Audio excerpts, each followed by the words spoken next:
Bom, gente querida, bons ventos para nós, bons ventos para a nossa live de hoje, que está aqui com uma novidade para nos contar. O Fernando vai revelar grandes segredos para nós do Jung, né? Desse caminho que o Jung fez. Mas eu quero agradecer a sua presença, o seu carisma, a sua boa vontade de estar conosco, de estar divulgando as nossas lives, né? E estarmos juntos nessa jornada que aqui sempre damos um conhecimento, compartilhamos conhecimento. Então, eu sou Sônia Tomasi, coordenadora dos cursos de pós-graduação da Unipaz Goiás de Psicologia Analítica, de Arte Terapia e de Gênero, Diversidade e Sexualidade. E estamos aqui para mais uma live de hoje com o Fernando Silva, que foi um dos nossos alunos da Psicologia Analítica e que traz um tema maravilhoso. Mas vou apresentar o Fernando. O Fernando, ele é psicólogo clínico, lá de Belo Horizonte, né, Fernando? Está lá, ele está morando em Belo Horizonte. É especialista em dependência química, especialista em psicologia transpessoal, e agora ele é especialista em psicologia analítica. E o Fernando, para finalizar o seu curso, desenvolveu uma obra-prima que realmente é uma obra-prima. Ele fala que eu sou assim muito caprichosa, muito carinhosa com ele, mas não, ele foi muito esforçado e se dedicou, se entregou aqui no curso e escreveu sobre a jornada do herói, os 12 passos do Alcoólicos Anônimos e a individuação. E ele vai trazer um mito de Hércules.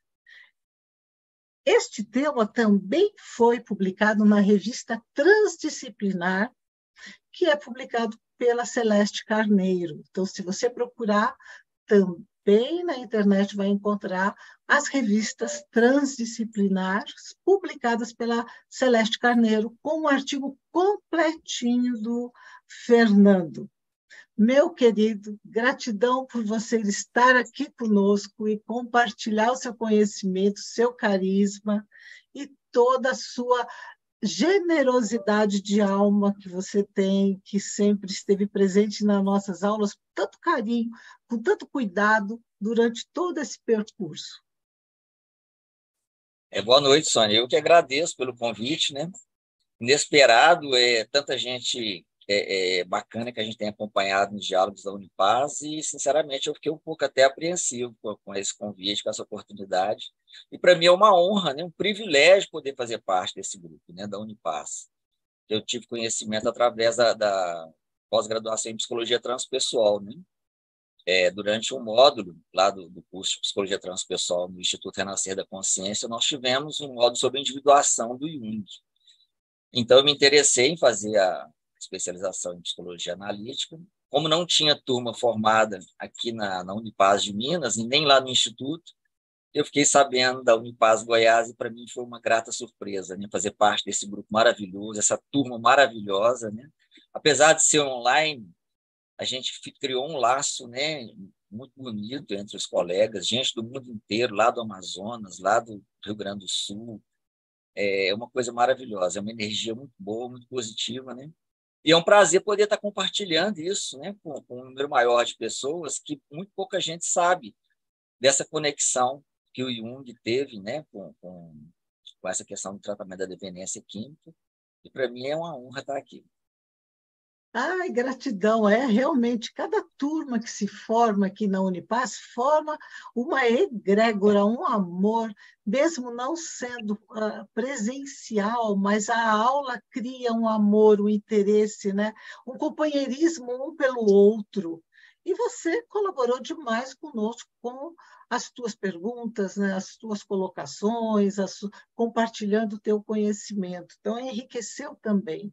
Isso é importante saber que quando o curso é online e uma das exigências que nós fazemos é vamos ficar com as câmeras abertas, vamos estar juntos, né? Vamos compartilhar nosso conhecimento, fazer as nossas perguntas, o curso vai ficando cada vez mais redondinho e vai se formando uma egrégora de amor que a gente até sente saudade quando o curso Sim, acaba, né? O pessoal já sim. está querendo voltar e querer fazendo mais alguma coisa para interagir. Mas, Fernando, me conta um pedacinho como foi, né? Você falou que veio de um curso da Transpessoal, que já falava do Jung, quer dizer, você já veio com um romance de um Jung ali com você. O Jung te capturou em outro lugar, mas aí você descobriu a Unipar. Você vê que gostoso. Eu acho que assim, os bons ventos nos levam para lugares distantes e perto ao mesmo tempo. Como foi esse romance inicial com o Jung? Bom, na graduação de psicologia, a gente tem pouco contato com a psicologia analítica, né? Eu até cheguei a ganhar um livro de uma colega da graduação uma vez, O Segredo da Flor de Ouro, mas muita correria, muita loucura, eu acabei lendo, mas não me dediquei muito, não me interessei muito, né, a pesquisar, porque na graduação, infelizmente, no Brasil, a gente tem pouca ênfase na psicologia analítica. Mas, logo em seguida, quando eu me aposentei, que me aposentei em 2018, eu decidi, então, fazer realizar um sonho, que era fazer uma especialização em psicologia transpessoal. E antes eu tinha feito a especialização em dependência química. E na especialização em dependência química, a gente teve contato com os grupos de mútua ajuda e com o programa dos 12 Passos, tanto de alcoólicos anônimos quanto narcóticos anônimos, fumantes anônimos. E numa dessas visitas técnicas e conhecendo, né, os grupos, as reuniões, nós tomamos conhecimento de uma carta que foi enviada por um dos cofundadores de Alcoólicos Anônimos, Bill W., ao Jung, muitos anos, na década de 60, né, do século passado, um pouquinho antes do Jung falecer. E o Jung respondeu essa carta, inclusive foi uma das últimas cartas que ele respondeu. Isso foi no curso de dependência química, então o Foi Jung na já estava especialização. lá. Já, essa carta ela foi divulgada, eu não me lembro na época, me parece que foi numa revista, Grapevine ou Vivência, que é de Alcoólicos Anônimos, né? É uma revista de divulgação do programa de Alcoólicos Anônimos. Mas isso Ah, ficou guardado, ficou tem arquivado uma muito tempo. revista de divulgação. Tem, chama-se Vivência, revista Vivência. Vivência, que é Tá. publicada pela Junab, né? Então, essa carta ela é muito bonita e o Bill W., um dos cofundadores de Alcoólicos Anônimos, ele faz um agradecimento a Jung, falando que um dos primeiros membros, né, nos primórdios de Alcoólicos Anônimos, tinha sido atendido pelo Jung por volta do ano de 1931.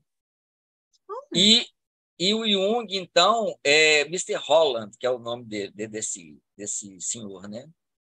E, posteriormente, ele comentou com o Bill W. a respeito disso, que o Jung teria dado um direcionamento, por assim dizer, espiritualista ao tratamento da dependência química, especificamente do alcoolismo, que seria um programa de recuperação baseado em princípios espirituais.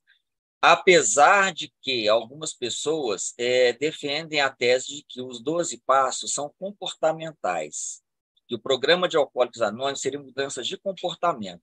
Sim, passa por mudanças de comportamento, mas a essência, no nosso entendimento, é espiritual, né? Se você julgar no Google, por exemplo, uma pesquisa falando sobre trabalhos acadêmicos a respeito dos 12 passos, você vai encontrar muitos artigos falando de diversas abordagens: behaviorismo, existencialista, humanista, e alguns até eles questionam os 12 passos por ele ser ligado à espiritualidade. Criticam, né, que tem um excesso de religiosidade no programa dos 12 passos. Ocorre que foi exatamente nesse viés que o Jung trabalhou, né, logo no início dos trabalhos, e foi o que funcionou. Porque, no nosso entendimento, o processo de individuação, de autoconhecimento, de reformulação de vida, né, é espiritual. A nossa essência é espiritual, né? E essa busca dessa essência, ela está contida tanto no processo de individuação quanto no processo dos 12 passos. pelo autoconhecimento, nós vamos nos desenvolvendo, né, segundo Jung, então vamos tendo autoconhecimento, vão abrindo o nosso caminho, nosso processo de individuação, e por ali ocorrem as transformações. Né? Nós não ficamos iguais a vida toda, igual a vida toda, nós vamos transformando. E isso, para o Jung, é muito importante, que ocorra a transformação. Eu vou me autoconhecendo, não é a palavra certa, evoluindo, mas vou deixando coisas, adquirindo coisas, e nisso o meu eu cresce em relação tanto ao mundo espiritual quanto ao meu mundo físico também, porque quando eu começo a ampliar o meu caminho, eu começo a olhar para você de uma outra forma, né? Olhar para o outro de uma outra forma, olhar para dentro de mim de uma outra forma. E esse olhar é muito importante, porque é autoconhecimento. Sim. E é bonito, né? Os 12 passos vão falando desse caminho. Interessante que são 12 passos. Já é um número bem mágico, né? 12 passos. Aí a gente vai abrir outro caminho que não é ou por aqui agora ainda, né? Sim. Mas, né, os 12 passos, a gente tem os 12 meses do ano, tem uma série de outras coisas que o Jung também trabalha com a numerologia de uma outra forma, não é essa que a gente tem no dia a dia, né? Também vai estudar os números e a magia que os números trazem, né? O caminho que eles nos abrem. Mas não quero desvirtuar o nosso tema, senão Jung é muito amplo e ele consegue fazer a gente para cá e Sim. para lá. E essa carta, então, aonde que você conseguiu identificá-la? A fonte exata, se você procurar na internet, você vai encontrar, né? É só você procurar lá, né, a carta de Bill W. a Jung. Eu não me lembro, não consegui identificar com o original de onde foi que eu consegui a primeira vez, né? Existem alguns conteúdos, inclusive tem até um mito que eu citei no trabalho, né? Eu procurei tudo quanto é jeito e não consegui identificar a fonte dele para poder citar. Mas essa carta, ela foi endereçada ao Jung em 23 de janeiro de 1961, né? 61. Bill W., então, ele faz um agradecimento ao Jung, e eu vou fazer uma leitura breve aqui para as pessoas conhecerem, que é muito bonita, né? Uma das coisas muito bacanas que foi uma das últimas cartas que o Jung respondeu, né? Então, o Bill diz o seguinte: meu caro doutor Jung, esta carta há muito lhe deveria ter sido enviada. Devo, primeiramente, apresentar-me ao senhor como Bill W., um dos cofundadores da Sociedade dos Alcoólicos Anônimos. Embora seja provável que o senhor já tenha ouvido falar de nós, com certeza ignora que uma conversa que manteve com um de nossos pacientes, Mr. Holland, nos idos de 1930, 30, né? 31, né?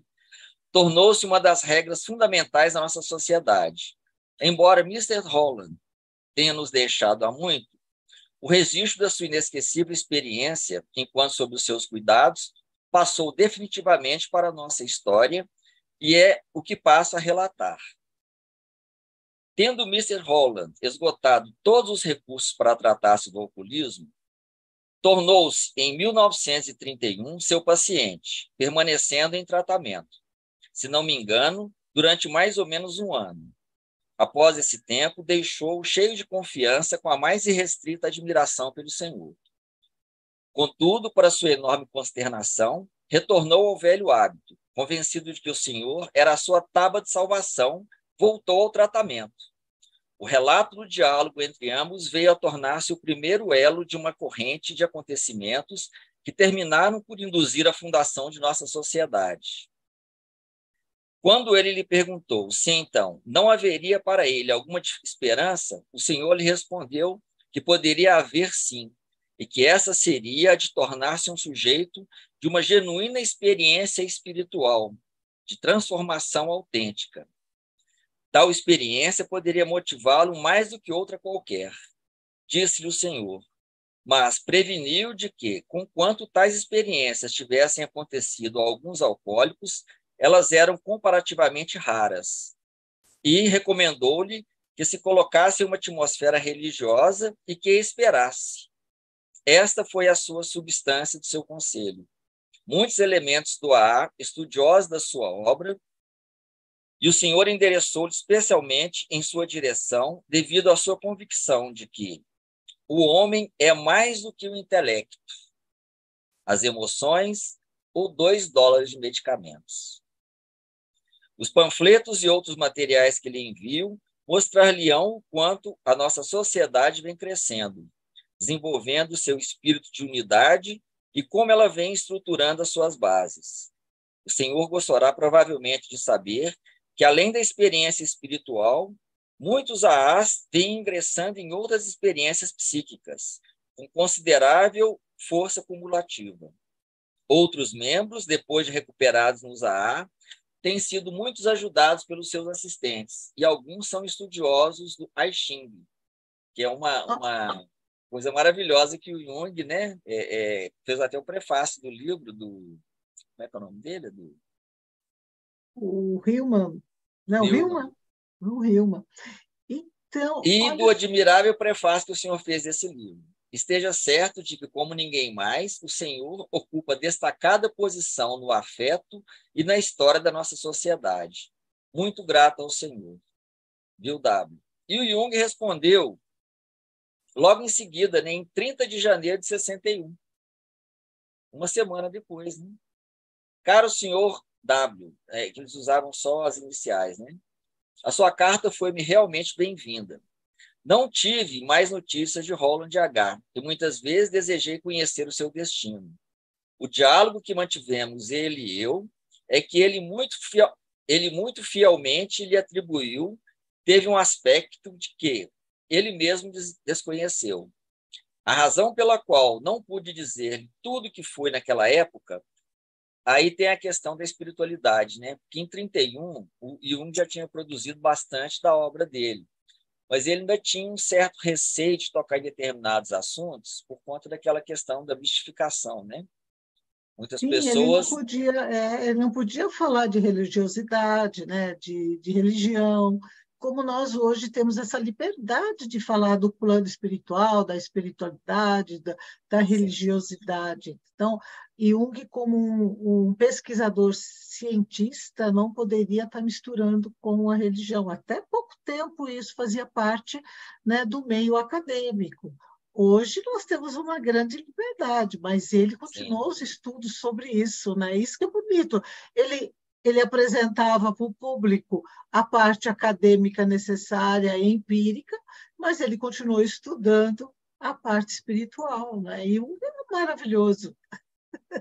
Sim, mas o que não impediu que no consultório ele fizesse as intervenções necessárias para ajudar seus pacientes, né? Sim, E tinha que ter coragem para fazer isso. Assim como hoje a gente também precisa ter essa coragem no consultório, né? Porque a gente também. sabe que muitas das questões, principalmente na área da dependência química, tem um componente espiritual, tem uma influenciação, né? E tem uma coisa que nós temos que entender, que é respeitar o campo religioso da outra pessoa, que o Jung fala muito disso. Sim, Vamos conhecer, enquanto psicólogos, vamos conhecer qual é a origem do seu conhecimento espiritual, da sua raiz espiritual, da sua raiz religiosa, o que o rege o seu comportamento, né?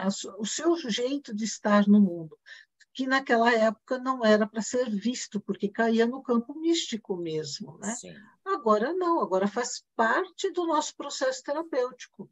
Investigar e entender como que a pessoa está dentro do seu campo religioso. sim. E foi o desbravador para isso, né? Sim. Inclusive, o termo transpessoal, se não me engano, o Jung foi o primeiro a utilizar esse termo, né? Da Foi. transpessoalidade, né? Então, ele, na época, ele já teve essa coragem de abordar, no caso aqui, o Mister Holland, né? E falar, olha, o paciente perguntou para ele, mas eu sou um caso perdido? Eu não tenho mais solução para o meu caso? E o Jung falou, não, tem sim. Desde que você, né, esteja assim, disposto a fazer uma mudança, né, a tentar pelo menos uma experiência espiritual, alguma coisa assim, que não quer dizer com religião, a gente não ficar preso a determinados rótulos, né? Mas a dimensão espiritual que tem na existência humana. E o Jung teve essa coragem. Aí, ele continua relatando aqui, né? Na carta, na resposta dele ao Bill. Eu havia descoberto que estava sendo, de todas as maneiras, mal interpretado, por conta das questões espirituais, né? As pessoas estavam julgando ele um místico, né? Portanto, tive que ser muito cuidadoso ao conversar com Holland. Mas o que eu realmente concluí sobre o seu caso foi o resultado de minhas inúmeras experiências com casos semelhantes ao dele. A sua fixação pelo álcool era o equivalente, em nível mais baixo, da sede espiritual do nosso ser pela totalidade, expressa em linguagem medieval pela união com Deus.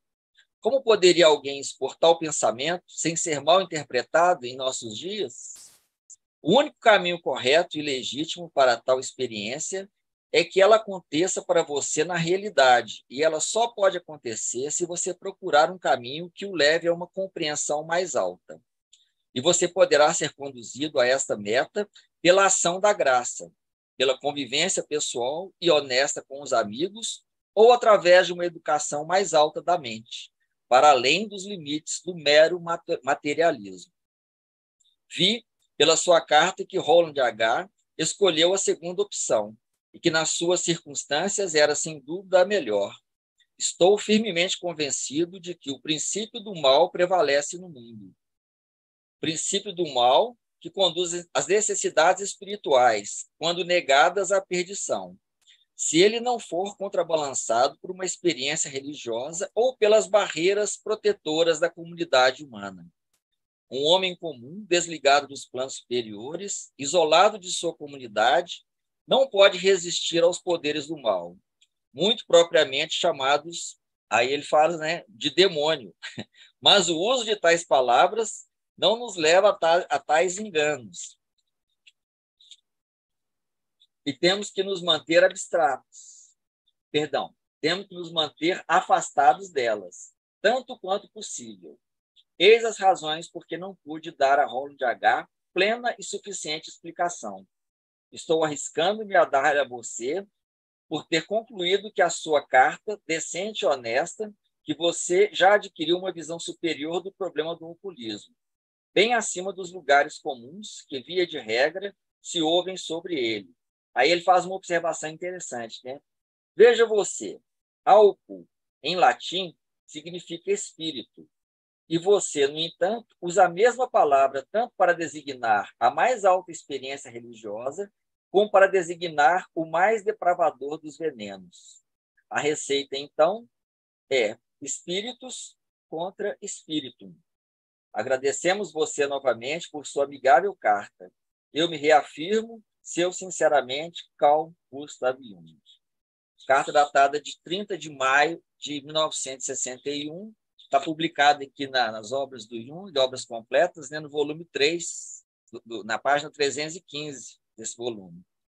E logo em seguida, parece que 2 ou 3 meses depois, o Jung veio a falecer, deixando esse legado maravilhoso para nós, né, que é a psicologia analítica. E quando a gente estava fazendo a obra-prima, veio o estudo dos mitos gregos, né? E, curiosamente, a gente não tem, claro, a história do Hércules, como é na origem mesmo. Tem desenho na televisão, filmes, né? Que tem um herói, e tinha uma série muito bacana, que ele tinha uma namorada, que era a Xena, né? Que andava para lá de cavalo, né? Aqueles galãs, aquela coisa toda. E a gente não tinha claro como que era o mito verdadeiramente. E quando nós fomos estudar os mitos gregos na psicologia analítica, eu fiquei admirado de ver que o personagem, né, mitológico Hércules tinha um problema sério com o alcoolismo, né? Sim, é um problema sério com álcool, né? E é interessante porque é esse problema que vai fazer com que ele vá se fortalecendo na sua transformação, né? Isso é muito bonito, né? voltando só um pouquinho antes do mito, quando você terminou a carta ali, esclarecer também, quando o Jung está falando de religião, ele não está falando desses temas religiosos, né? Ele não está defendendo este ou aquilo, ele está falando já de uma religiosidade transcendente, ela não tem um Sim, sistema definido, mas ela tem o seu Deus, dos seus deuses, ele respeita tudo isso e ele parte por uma outra fase do nosso desenvolvimento que acredito que o Brasil precisa aprender, o mundo precisa aprender. Todas as religiões compõem uma única religião, sim, né? Compõem, e todo ser humano tem a sua necessidade de ter o seu religare com o seu divino, que é o que ele está falando. Se você não se religar com o divino, você não transcende. E para transcender, eu não posso estar preso a sistemas religiosos. sim, Isso vai, aí já vai também entrando no nosso curso, aí tem que estudar bem, com mais profundidade, para esclarecer um pouquinho aqui na live, porque como ele fala de religiosidade que naquela época se usava, fala, mas ele tem uma tendência para essa ou aquela religião. Não, ele não tem. Ele tem uma abertura tão ampla, aonde ele abraça todas as religiões, porque ele sim, abraça todos os sistemas dizendo isso é espiritualidade, né? Isso transcende as regras de uma única religião. Né? E aí a sim, gente entra nos mitos gregos, como você estava falando, porque ele volta, né? O Jung ele vai e volta. Ele está aqui no presente falando de uma transformação, mas ele vai estudar lá atrás os mitos gregos para entender a nossa mente de hoje. Né? Quer sim, dizer, os mitos gregos estão vivos. Ah, já morreu, é mito. Não, ele está muito mais vivo do que nós imaginamos, né? Porque você está sim. trazendo agora entramos já a falar de Hércules e como Hércules está tão presente na nossa vida. Sim, porque é simbólico, né, Sônia? A gente não pode levar isso ao pé da letra, né? Mas tem um sentido, faz um sentido. E essa questão da jornada do herói, né? Que a jornada do herói, que tem tá, descrito na mitologia, é para todos nós. O processo de individuação é para todos nós. Os 12 passos, se a gente tirar a questão do álcool, serve para tudo na vida. Para a pessoa se conhecer, para a pessoa se descobrir, para a pessoa. Por que o programa funciona, né, tão bem? Porque dá essa liberdade, a nossa pesquisa, né, nas várias abordagens, né, dá liberdade para o sujeito. Não é que o sujeito não possa beber, ele pode não beber. Quando ele se conhece, quando ele se fortalece, quando ele ancora na sua essência divina, espiritual, ele percebe que ele não precisa buscar fora dele nada que venha aliviar aquela angústia, aliviar aquela ansiedade, aquela depressão, aquela dor. Na maioria das vezes, o comportamento compulsivo, seja ele de usar uma bebida, um cigarro, outra droga ilícita, ou comportamentos compulsivos como compras, jogos, sexo, né? Não passam de sintomas. A Sim, pessoa está usando aquilo ali para tampar um vazio que tem dentro dela, mas que esse vazio não pode ser tampado por um objeto que está fora dela. Esse vazio, a pessoa tem que encontrar a resposta dentro dela mesma, né? e é bonito esse vazio, porque lá nos livros negros, o Jung passou por esse vazio. Né? Ele conta o vazio que ele sente, que ele perdeu a alma, que ele está vazio e que ele está nessa angústia. Ele também passou por depressão, por ansiedade, né, por dores, e ele conta de estar totalmente oco, né? Oco é a palavra desse vazio, né? Como se tivesse arrancado tudo e até perdido a alma. Então, ele relata o seu próprio sofrimento, e nesse relatar o seu próprio sofrimento, o que ele faz? Ele vai de volta para o religare, né? O religare com essa divindade maior que há dentro de nós, é o que vai dar ancoragem, como você falou. Precisa ancorar, eu preciso de terra, Sim, né? Eu preciso descer. E entender por que eu estou sofrendo, por que eu estou com essa dor, por que eu preciso comprar, por que eu preciso fumar, por que eu preciso beber, né? Até comer chocolate demais, que é compulsivo também, a gente fala, mas não faz mal, é compulsivo, é tudo que aquilo que é muito além da dose, né, da medida, como os gregos falam, ultrapassou a medida, ultrapassou a necessidade. Sim. Né? E o Jung está trazendo isso, qual é a nossa medida. Por isso que o Hércules ele ultrapassa todas as medidas. É a questão do herói, né? A gente pegando aqui porque muitas vezes fala, mas herói, você precisa ser o herói, você tem que ter superpoderes, tem que ter uma coisa extraordinária. Não. A questão do herói é uma questão universal. Na jornada do herói, ela precisa ser feita por cada um de nós.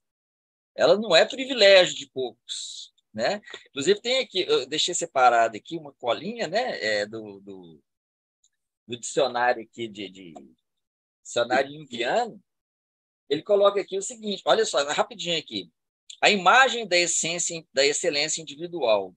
Enquanto tal, o herói entende-se como o pródomo da constituição da individualidade de cada um, e, portanto, como aquilo através do qual o eu passa para a conquista da própria identidade e autoconsciência.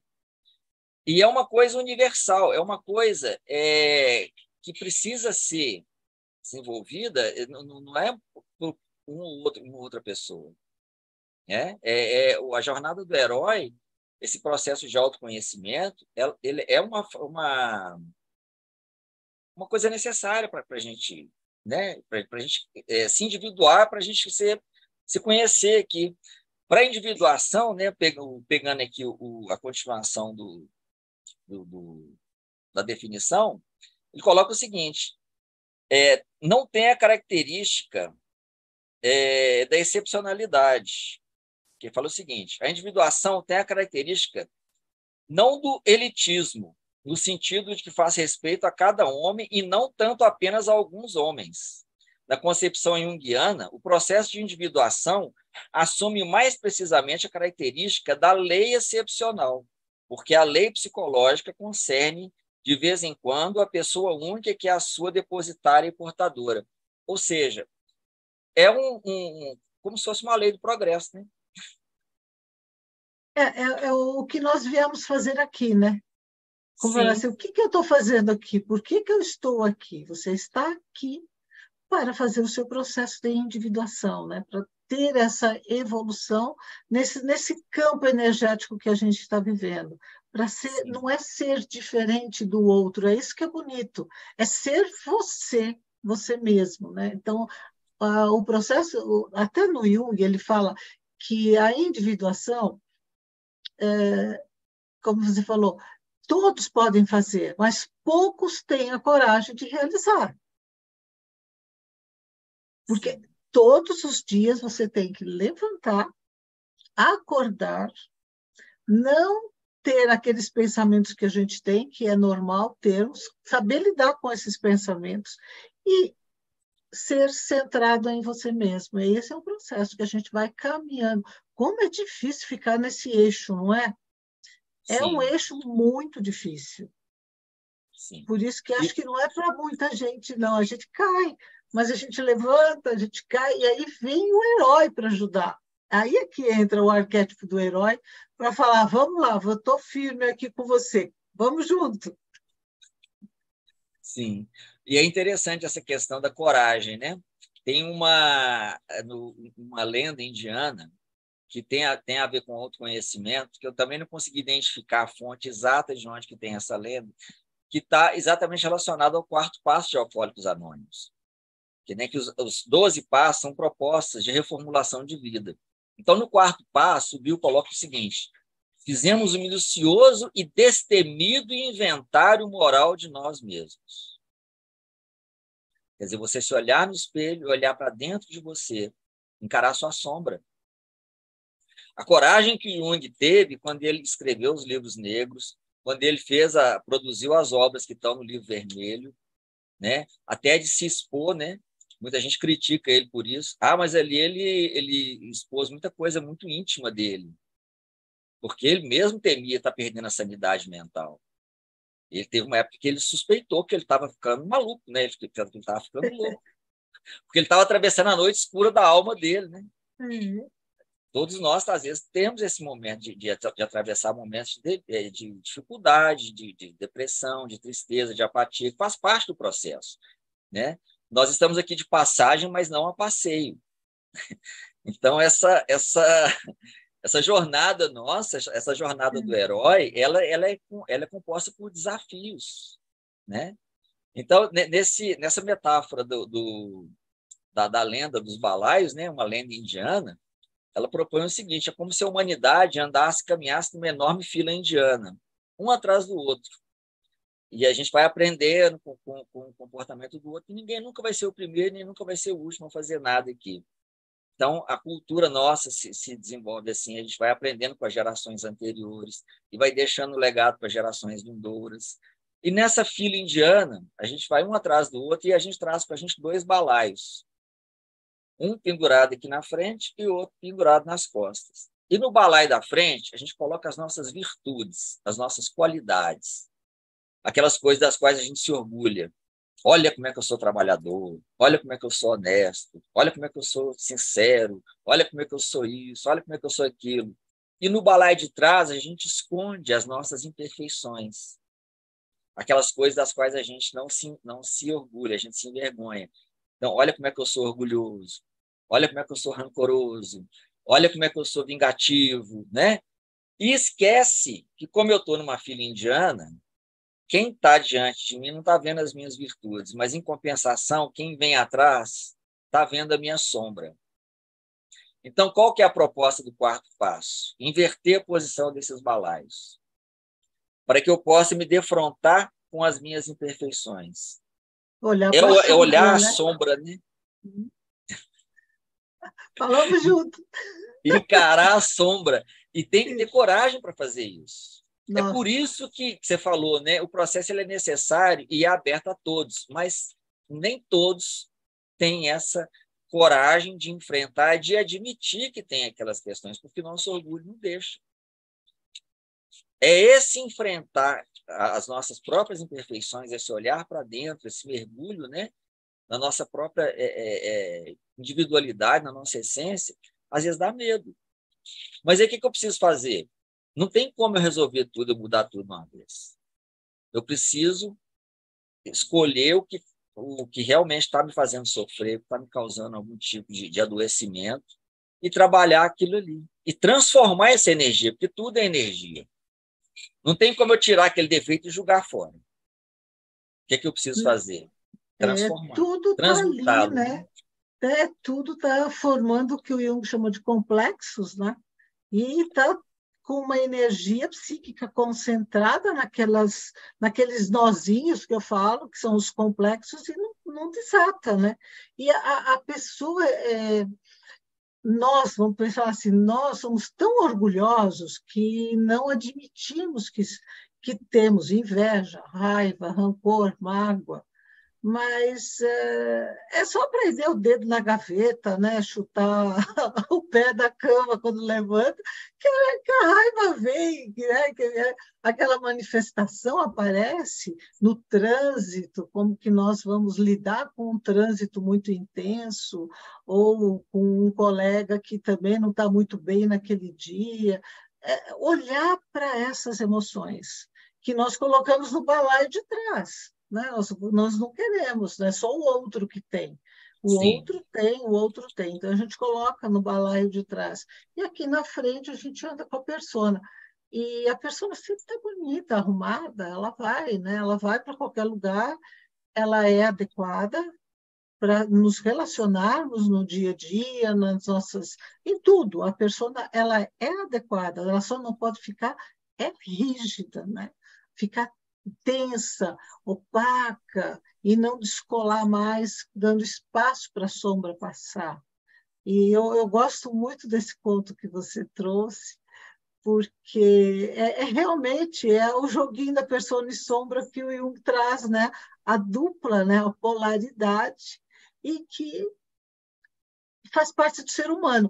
Gente, faz parte da gente. O próprio Jung Sim, tinha, né? O próprio Jung vivenciou isso, por isso ele criou esses conceitos. sim, E adoeceu com eles também, mas ele sim, conseguiu, com o herói, emergir. sim. E não é que por ser sombra, não é necessariamente negativo, tudo negativo, né? Tem muita coisa que está na nossa sombra que, se for iluminado, vai nos fazer bem.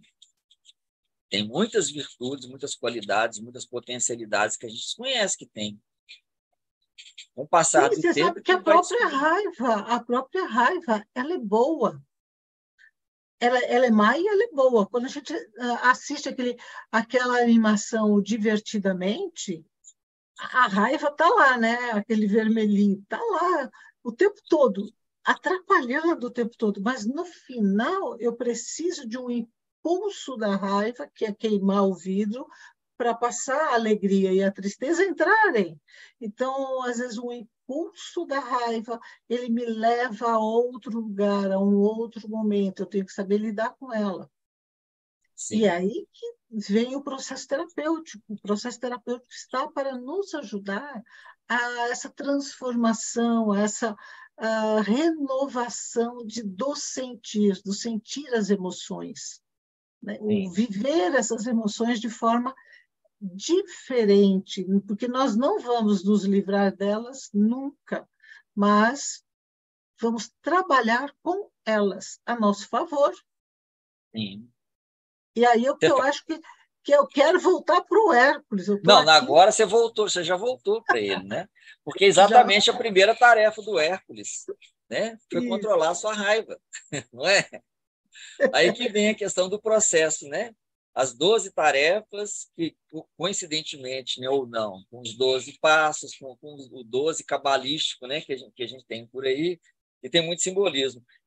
O Hércules, quando ele vai enfrentar o leão, a primeira tarefa dele, né, as pessoas às vezes não conhecem, não lembram muito bem do mito. Qual que é o mito? O Hércules teve um delírio, né? Durante o delírio dele, ele teve um momento de insanidade e ele julgou estar vendo ciclopes, né? Que eram monstros, né? Mitológicos de um olho só, e lutando contra esses ciclopes, ele acabou matando a esposa e os filhos, num delírio, né? Provocado por Hera, que era a esposa de Zeus, né? Que era o pai dele, que ele era um semideus. O mito, recomendo, quem não conhece o mito, né, procurar direitinho, porque ele é muito rico.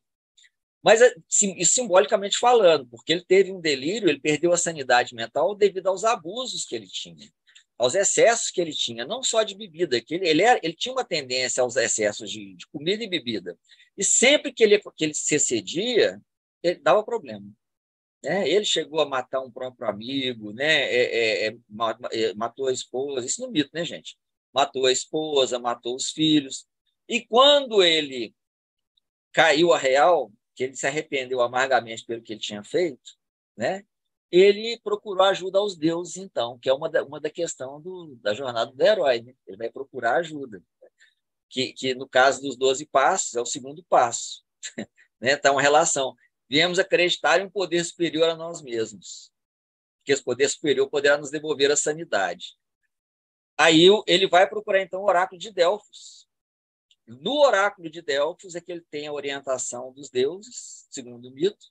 Ele vai procurar o rei Euristeu, que então passa para ele as 12 tarefas. Através das tarefas é que ele vai iniciar o processo dele de individuação. E a primeira é exatamente essa. Ele teria que enfrentar o leão, né? O leão de Nemeia, que era um leão diferente, ele era muito bravo, muito forte, muito grande, e o couro dele ele era invulnerável, né?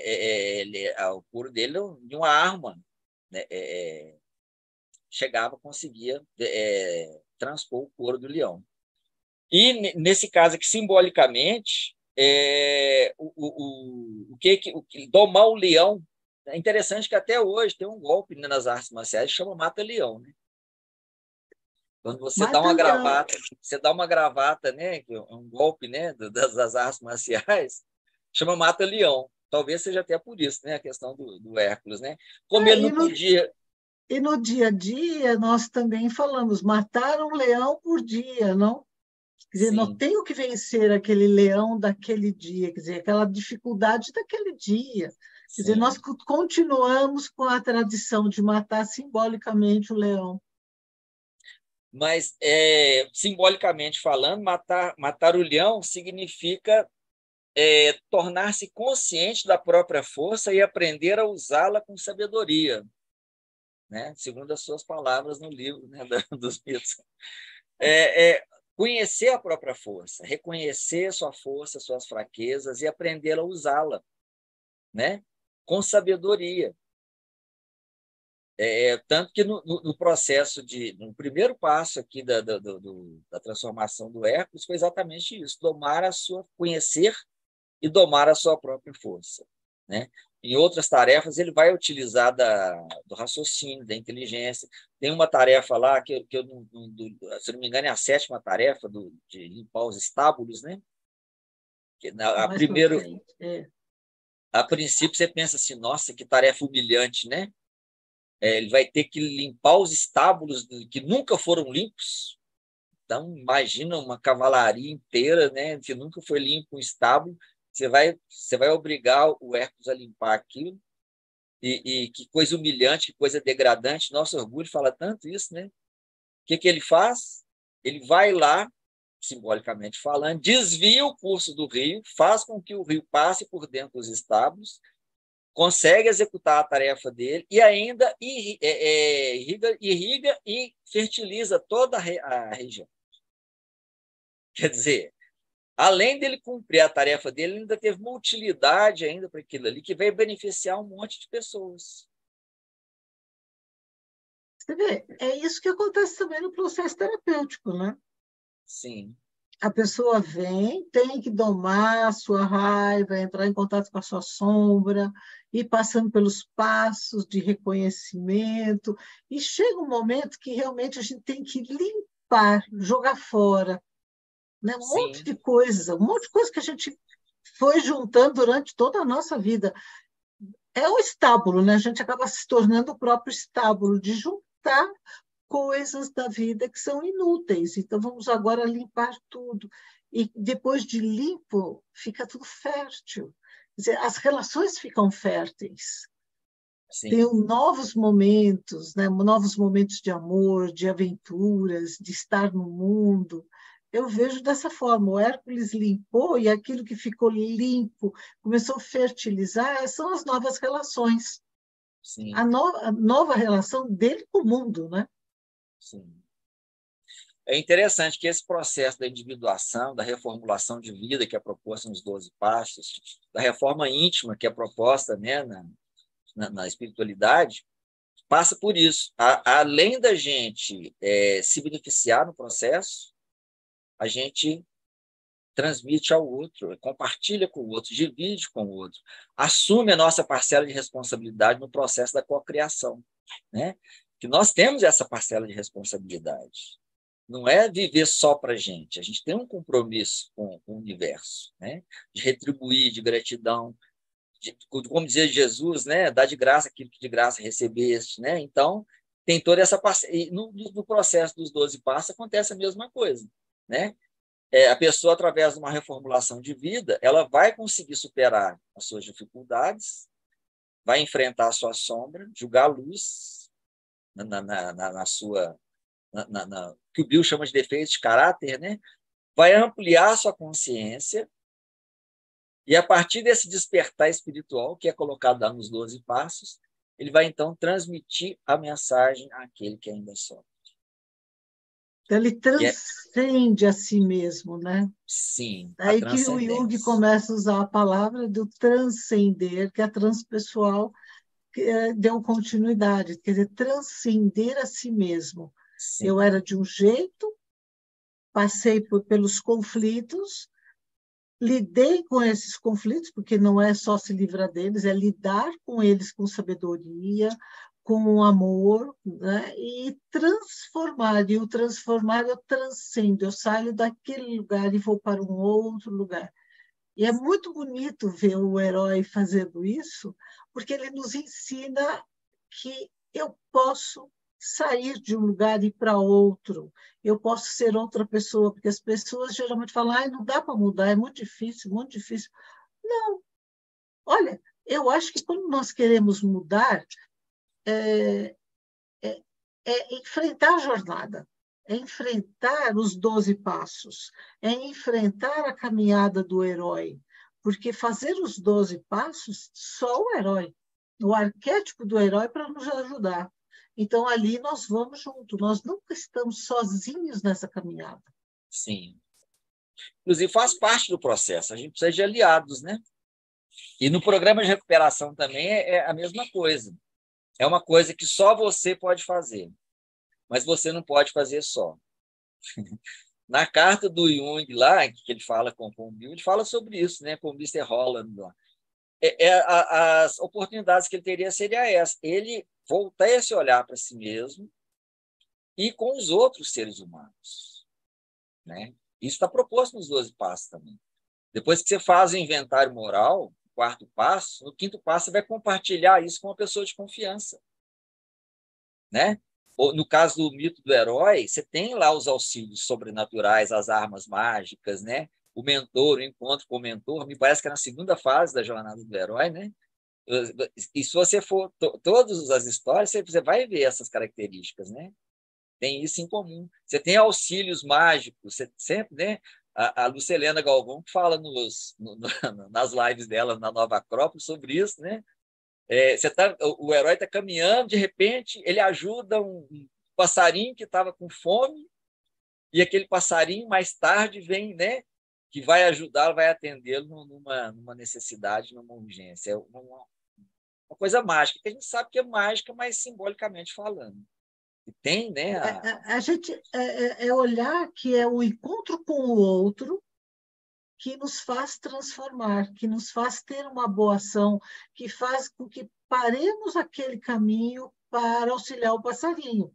Né? Eu estou na minha jornada, estou indo, mas o passarinho está lá sofrendo, então eu vou lá, eu desviei do meu caminho, fiz alguma coisa, e dessa alguma coisa eu volto para o meu caminho. E mais tarde teremos esse retorno. Esse passarinho Sim. vem, às vezes, como uma pessoa, como um mago, ou como um passarinho mesmo, que vem trazendo um galinho que vai nos ajudar. Os mitos são maravilhosos, porque sempre tem alguma coisa que é mágica. Né? Sim. Esta mágica está sempre dentro desse campo de energia, não só da espiritualidade, mas do mundo, né? Da egrégora do próprio mundo, que, ao receber uma pequena flor, já alegra o nosso dia. Sim. Mas é interessante você falar nisso, que lá no mito do Hércules tem isso, né? Durante as 12 tarefas dele, ele dá umas desviadas para ajudar. Parece que ele ajuda o amigo dele, o Perseu, lá no Hades, né? Quando ele vai buscar o cão, né? O Cérbero, né? Uma das tarefas dele é capturar o Cérbero, que era o cão, né? O que Então, vigiava lá. ele tem muitas. O Hércules, a história dele, o mito, ele abre porque ele é um herói que vai auxiliar os outros heróis. É interessante. Sim, Então, quando a gente fala, estou numa caminhada heróica, eu estou sozinho. Nem sempre. Às vezes eu estou ajudando um outro herói, né? sim, Eu e você aqui estamos nos ajudando a fazer essa live ficar bonita. Então, são dois heróis, uma heroína e um herói aqui na sua jornada, né? Nesta jornada de levar conhecimento, de levar informação, nós estamos passando o quê? Mais informação para outros heróis agregar. Então, é uma rede. É uma rede. Hoje nós falamos muito nessa rede de internet, né? Vamos colocar nossas coisas na rede. É interessante a palavra rede. Eu fico pensando, uma rede é furadinho, você põe lá, cai tudo, você pensa em rede de pescador, né? Mas é uma rede de comunicação, onde nós não sabemos aonde iremos parar com essa live, por exemplo. Quais são os benefícios que nós vamos levar para as pessoas? Outras pessoas vão ouvir, vão buscar mais informação, vão buscar Jung, vão buscar a mitologia, né? Vai buscar outras informações que enriquecem o seu próprio processo. E nós dois aqui, enquanto heroína e herói, não sabemos para onde vai o nosso bem-fazer aqui. Sim. Então, o Mas, herói, ele nunca, ele nunca sabe direito, né? O heroísmo que ele fez, o que vai ficando para trás. Ele simplesmente sim, vai caminhando. Ele não olha para trás para falar, eu fiz o bem, eu fiz isso, fiz aquilo. Tanto que ele vai receber na frente e nem sabe de onde veio. sim.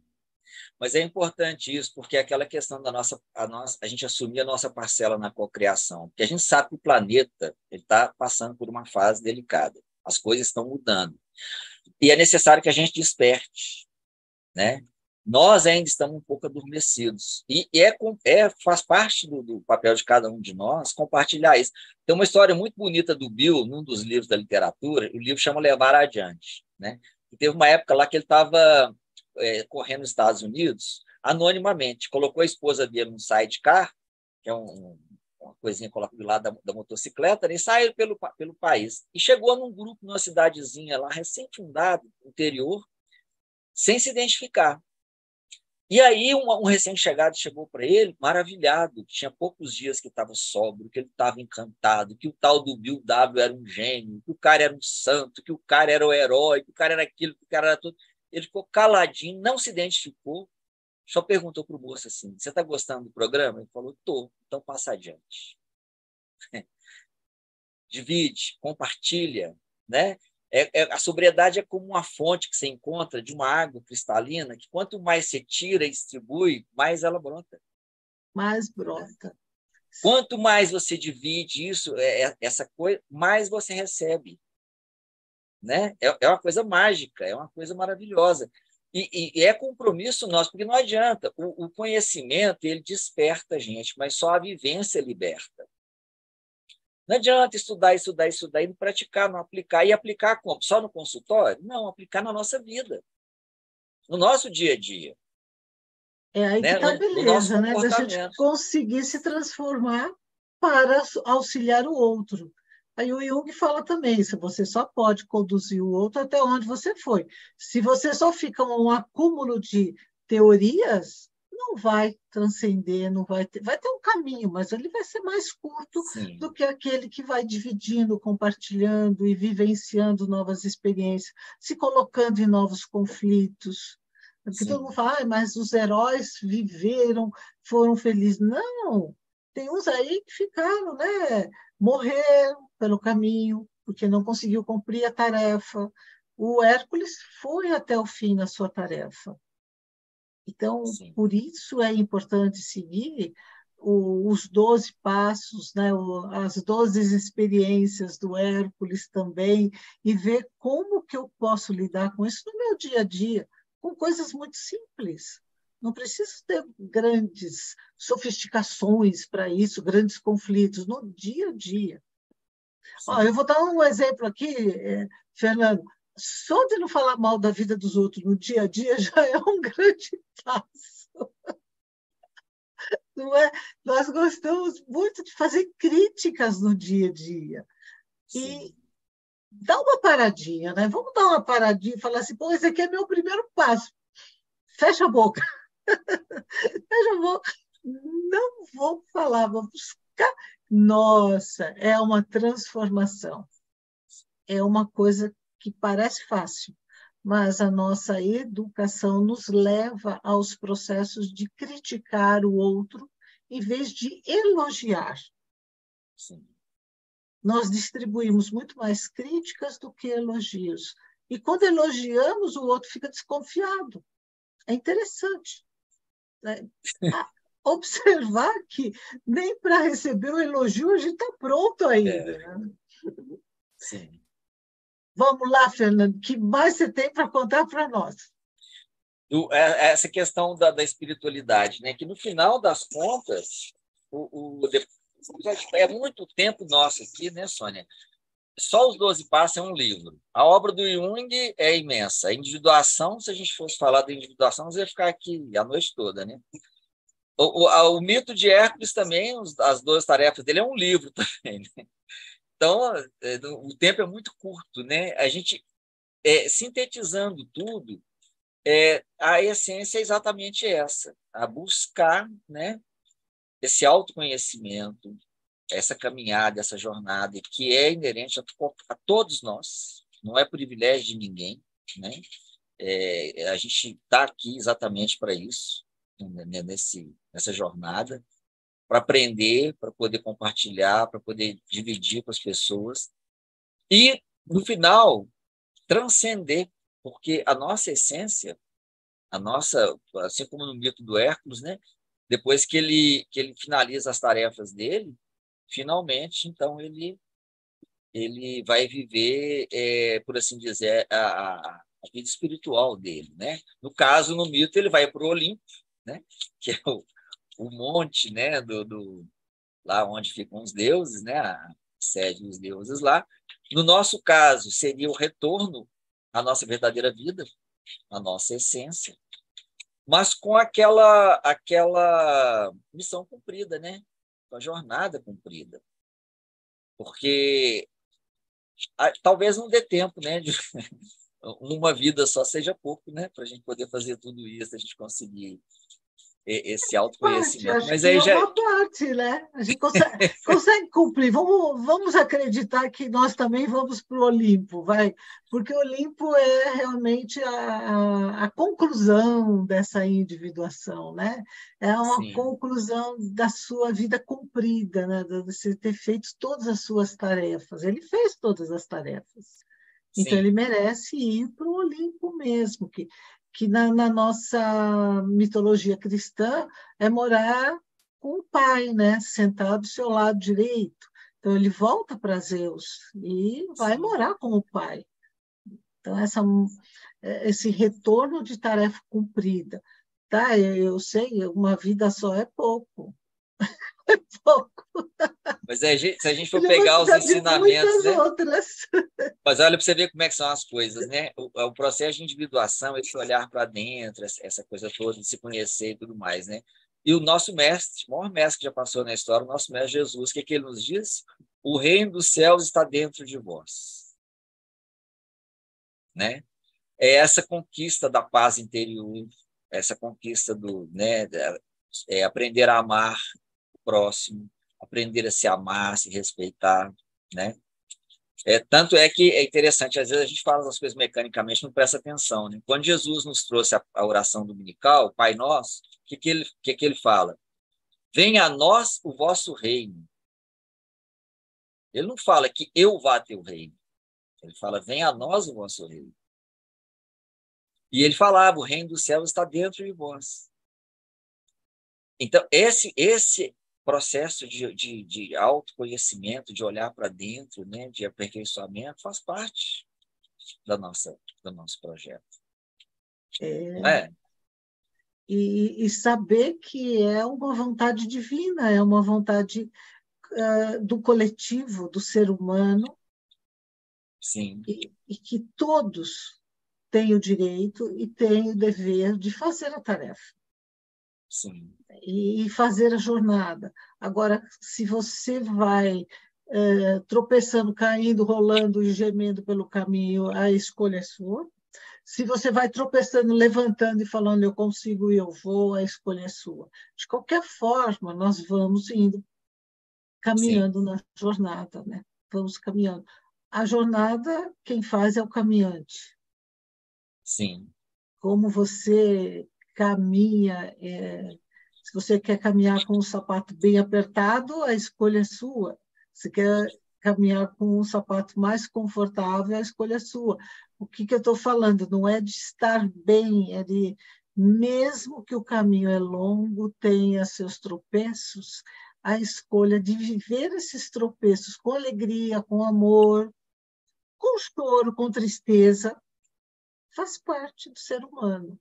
sim, E o próprio Jung, quando ele, agora que a gente conhece os livros negros e o livro vermelho, dá para entender o sofrimento que ele passou. Então, quem leu primeiro os livros, né, as obras completas de Jung, fala, nossa, esse homem é muito inteligente, escreveu teorias, compôs teorias, nossa, ele é o máximo. quando agora é publicados livros negros e o vermelho, e eu estou lendo, gente, é de chorar.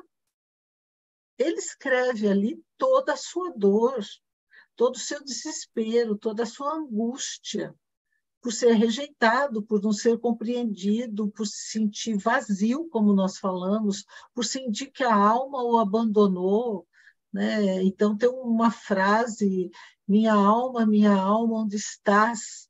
Por que me abandonaste? Né? Quer dizer, ele está em desespero para falar isso. Ele não falou isso romanticamente, como eu estou falando aqui, tá? É um desespero, é uma angústia, é uma busca de sentido da vida. O Jung ele foi buscar sentido da vida. Sim. E nós não podemos esquecer que nós reclamamos, às vezes, de não ter sentido da vida. A minha vida não tem sentido. Ué, vai buscar. Não é, Fernando? Vai lá, vai buscar, vai estudar, vamos junto, né? Vamos ladeira abaixo, ladeira acima e vamos caminhar. Não tenha medo de buscar o sentido da vida. Qual é o seu propósito de vida? Se é ter carro, casa, roupas, é uma coisa. Se é ter uma família, é outra coisa. Mas eu posso ter várias coisas. Eu não preciso abdicar de tudo. Eu preciso ter sensatez, medida, que foi o que o Hércules ultrapassou e os outros heróis também ultrapassam. E os gregos falam: não ultrapasse a medida.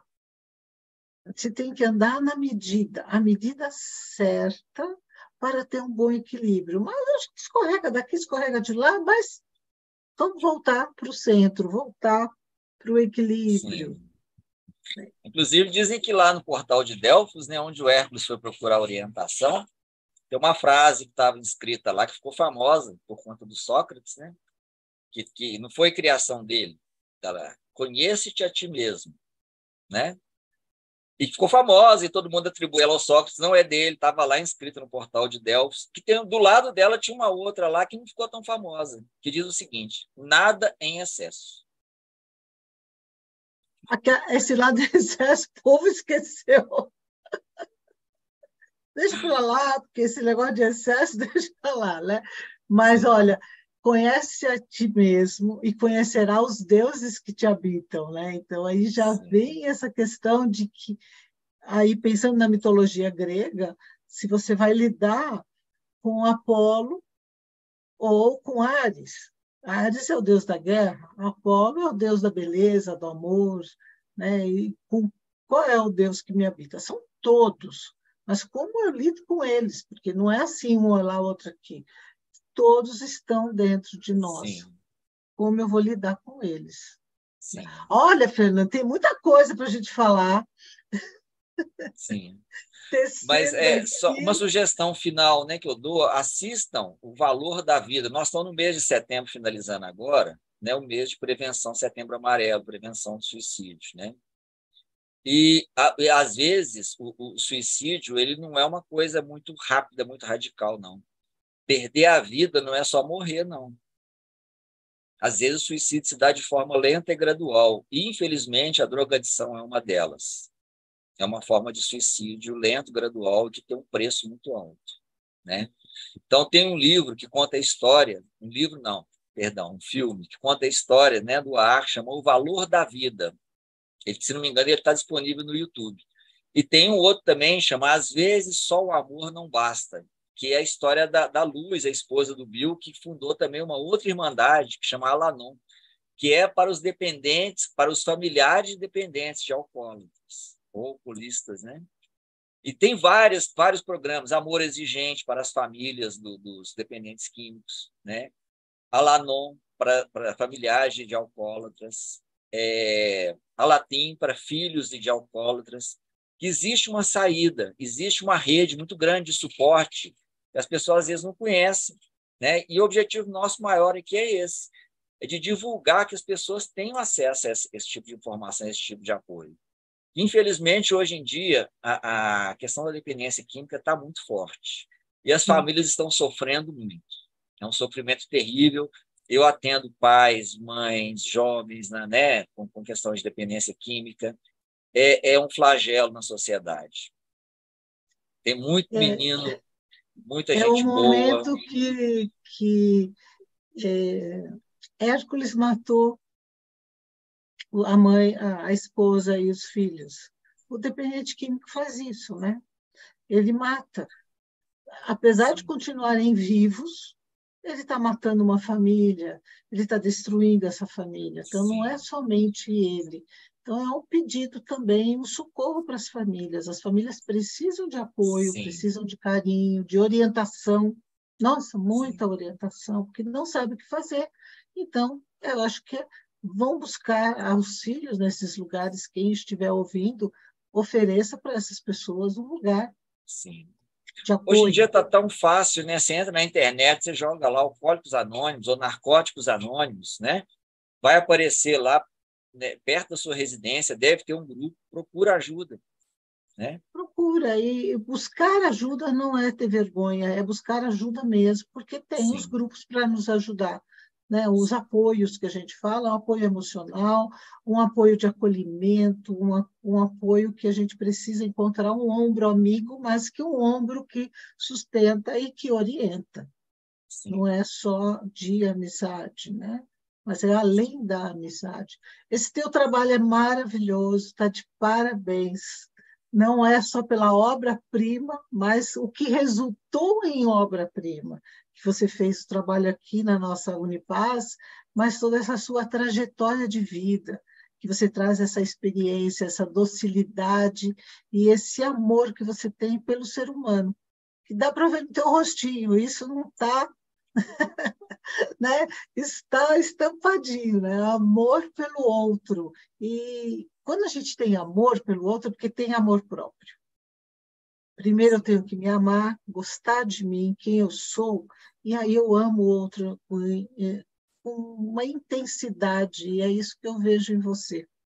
Então, eu estou extremamente grata por você ter aceito o meu convite, por você estar aqui compartilhando esse conhecimento.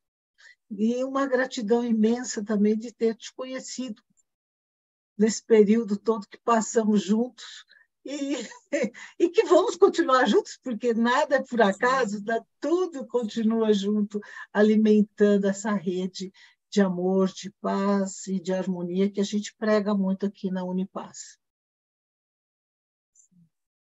Eu é que agradeço, né, pelo seu carinho, pela sua generosidade.